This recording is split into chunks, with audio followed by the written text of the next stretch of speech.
Entonces seguimos hablando de la narración. Recordemos que la narración tiene sus elementos, unos elementos que la caracterizan: una voz que cuenta y lo llamamos narrador. Ese narrador cuenta como si él fuese el protagonista y puede usar la primera persona, el yo, para contar. O contar lo que le sucede a otros y entonces usa la tercera persona, él o ella, ¿sí? Pero bueno, eso parece que está claro porque en los textos han salido ejemplos maravillosos. Sigo con los elementos. Entonces tenemos la voz narradora, los personajes, el tiempo y el espacio. Esos son los elementos que van a aparecer en una narración. Entonces, la estructura, título, párrafos y los elementos que yo les comenté, más los tiempos de la narración: situación inicial, complicación, resolución y final. Bien, eso respecto del género narrativo literario, ¿sí? La narración, habíamos dicho en el encuentro anterior, que tiene posibilidad de ser literaria o no literaria, es decir, una narración de hechos reales o de la imaginación, hechos de ficción, lo llamamos nosotros en literatura. Entonces, ¿qué sucede con los hechos reales? Recurrimos a fuentes, obtenemos información, si se trata de una noticia, de una crónica, de una biografía, de contar la historia, por ejemplo, que pertenece al género narrativo básicamente, o bien recurrimos a la imaginación para contar hechos de ficción, leyendas, mitos, anécdotas, elementos que son de la imaginación. Los cuentos, los mismos cuentos tienen muchas clasificaciones, pero yo se los nombro así. Es más interesante cómo va saliendo propiamente en la escritura que ustedes proponen cuando se les da la consigna de trabajo, ¿sí?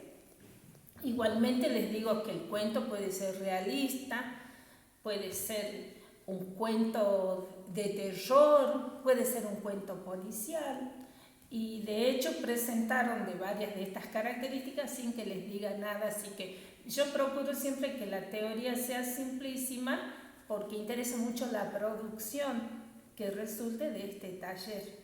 Entonces simplificamos muchísimo los aspectos teóricos para dedicarnos más a la producción literaria.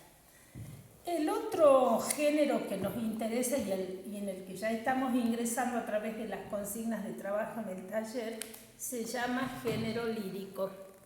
El género lírico es aquel que abarca las poesías y las canciones.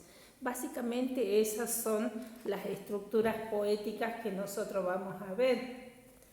Si bien dentro del género lírico también hay muchísimas clasificaciones de acuerdo a la cantidad de versos, a la estructura que el poeta le diera y a la cantidad de estrofas. Eso lo podemos conversar detalladamente en clases subsiguientes, pero acá la idea es que ustedes, cuando encuentren un texto con estas características, de esta forma, con estas estructuras, sepan que están frente a un poema. ¿Qué caracteriza al texto literario, al género lírico? Lírico se llama porque eran textos acompañados con instrumentos musicales, con la lira precisamente, y la que usaban los juglares para llevar datos y expresiones personales de pueblo en pueblo, y finalmente quedó como la expresión de sentimientos. Pensamos en eso cuando escribimos poesía. La expresión de sentimientos no siempre es la del amor, como muchos creen. Si bien hay poesía romántica, la expresión de sentimientos tiene que ver con la alegría, con la tristeza, con el amor, con el dolor, con la admiración. Es decir, vamos a encontrar muchos motivos para escribir poesías. De hecho, uno de nuestros participantes escribió acerca del otoño, por ejemplo, ¿no? El efecto expresivo que en él causa mirar caer las hojas. Sí, el género lírico da muchísimas posibilidades de expresar sentimientos con más libertad aún que la narración, en tanto tiene recursos que le son propios. De esos recursos, como la metáfora, la comparación y las imágenes, vamos a ir hablando con ejemplos a partir de las producciones que voy a ir recibiendo de los participantes que se encuentran en la guardilla. Es decir, como nos manejamos a distancia y a través de medios tecnológicos, recibo los elementos, los clasificamos, los digitalizamos y luego los conversamos. Lleva un poco más de tiempo tal vez que el encuentro en el aula, pero igualmente van saliendo unas buenas producciones. Entonces, observemos que en la producción poética también hay características diferenciadas, ¿no? Vamos a encontrarnos tal vez con una canción, con un soneto, con un romance. De esas características vamos a hablar un poco más adelante. Y para terminar un poquito y rápidamente y de manera simple para tener ejercicios de producción posteriormente, les voy a hablar del género dramático, se llama. Género dramático, que muchos de ustedes lo deben haber escuchado con el nombre de teatro. Es el género para la representación. Se llama dramático en el sentido que es el género de la acción. Acá drama quiere decir acción, no quiere decir cosa triste ni desgracia, sino acción. El género dramático implica dos características básicas en el texto.